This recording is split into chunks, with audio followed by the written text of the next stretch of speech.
about how you can incorporate some of these things.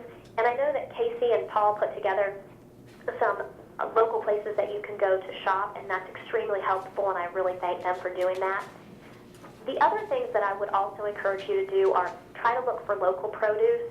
And the reason that I say that is that when you're buying local produce, it's going to be harvested later, so it can actually collect more vitamins and minerals. And then it's not taking long to transit to you, so it's not losing many vitamins and minerals on its way to you. And you can usually do that through the local farmers markets. Whole Foods often carries these, and even a lot of the grocery stores are now starting to carry more local varieties of food. And local is usually considered to be somewhere between a 50 and 100-mile radius from your home. The next thing is think about maybe joining what they call community-supported agriculture. And I don't know how many of these they have in your area, but you can look it up through localharvest.org. And a community-supported agriculture is where you're buying into a share at a farm, and they typically last 26 weeks during the summer and spring months. And you get usually a basket or a box of food once a week from that farm.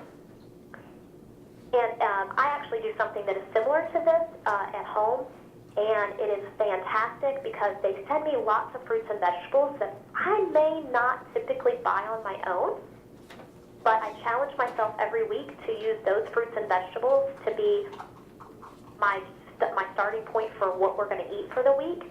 And my challenge is always to make sure that we've actually eaten all of those foods in a week. And even during the winter months here, which I would assume it would be pretty much the same where you guys are, that we actually have where you can still get this in the winter months.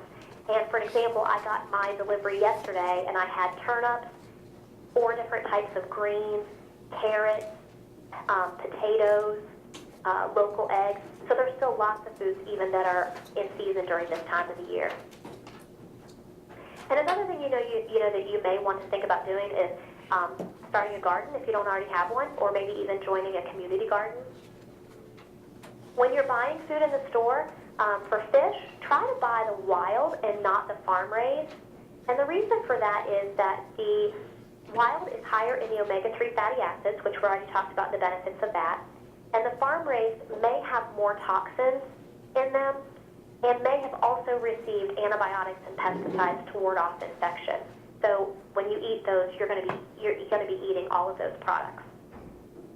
Also for meat, if you can, try to get local as possible, grass-fed or pasture-raised.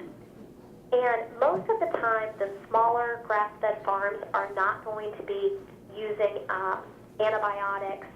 They're not going to be feeding genetically modified grains, and they're not going to be feeding things to the animals that are not native to their diets. An animal, the actual product that you get in the store, I arguably would tell you that it's a processed food. And the reason I say that is because essentially it's been processed by the way it's been fed. And what has been fed actually changes the actual contents of what you're eating. And just as an example, the grass-fed and pasture-raised meats are typically higher in omega-3 fatty acids, and they're actually 300% higher in something called CLA, or conjugated linoleic acid, and that has actually been shown to have anti-cancer properties and anti-inflammatory properties. They actually help when you are having some saturated fat, that those good fatty acids that are in there can actually help to almost save you against some of those saturated fats that are in there. Shannon, this is Robert Tisdale. Sure. Your talk here about natural foods, grass-fed beef, wild salmon over farm-raised. How about the glycemic load? So, good question. Your proteins and your fats, so that would include all of your meats and your poultry, your fish, and that would also include like your nuts and seeds, your olive oils, your avocados, those types of things. They don't have any carbohydrate in them, or very, very little. And only foods that have carbohydrates in them will have a glycemic index or a glycemic load, because those are the only foods that impact the blood sugar. Does that answer your question, Robert? No, roundabout. So the advantage of natural grass-fed beef would be omega-3s and that other chemical? And CLA. Okay. Yes, sir. So there is some extra advantage to doing that.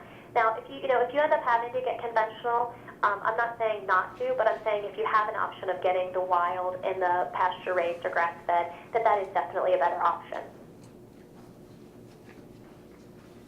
And just some really basic things that I think that you guys already know would be to shop the perimeter of the supermarket, because that is where you're going to find most of your fresh foods. When you're choosing water, I always get a question of, again, can't I drink anything else? I highly recommend adding fruit slices or cucumbers or mint into the water and put it in a pitcher in your refrigerator. And they even make special water bottles that you can put the fruit in the bottom and it infuses into the water. And that can help to sweeten and give your beverages some flavor. It is a proven fact that humans will drink more when they have flavor added, and so that might help to tempt you a little bit more. Try using smaller plates so that you'll keep your portion sizes in mind. There has actually been some studies done by a wonderful researcher. His name is Brian Wansink, and that's Wansink. He has a website, and I encourage you to look it up. And he actually did some research to say what size plate will people eat the smallest portion, and it turned out to be a 9-inch. Turns out that smaller than that, people actually went back for seconds, and larger than that, the portion sizes were too large to begin with. And they've actually even shown that people that are extremely educated, like dietitians, on portion sizes, often when they're given a larger bowl or a larger plate, will not be able to guesstimate the portion size correctly.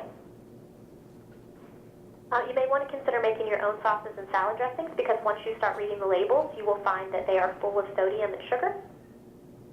And start incorporating herbs and spices into your recipes.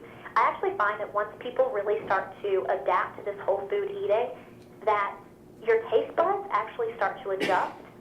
And some of the flavors in these natural foods that you've never really been tasting because you're so used to this over impact of sugar and salt, and you're expecting this big flavor impact when you eat.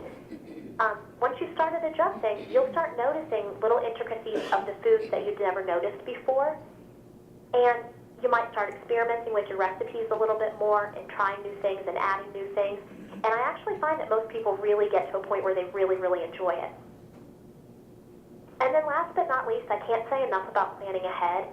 And today we're not talking about dining out, but of course, even when it comes to dining out, trying to think ahead so that you're making some decisions and getting in the right frame of mind before you walk into the restaurant and start reading all those wonderful descriptions that they have that entice you to buy the thing that you shouldn't be buying. But planning ahead is essential to eating whole foods and to eating healthy in general, because we make literally hundreds of food decisions every day. And it's a proven fact that as the day goes on and the more information that you have, and this is again Brian Wansink's research that shows this, but that the more information that you've gone through in the day and the more tired that you are, that you're usually not going to make as good of food decisions unless you have made a plan ahead of time. So yes, I will admit that this takes effort, but I will tell you that I have never had a patient come back to me that's been successful with their weight loss or with improving their health or improving their labs that doesn't come back to me and say, this was worth the effort. Because when you feel good, it starts building on itself.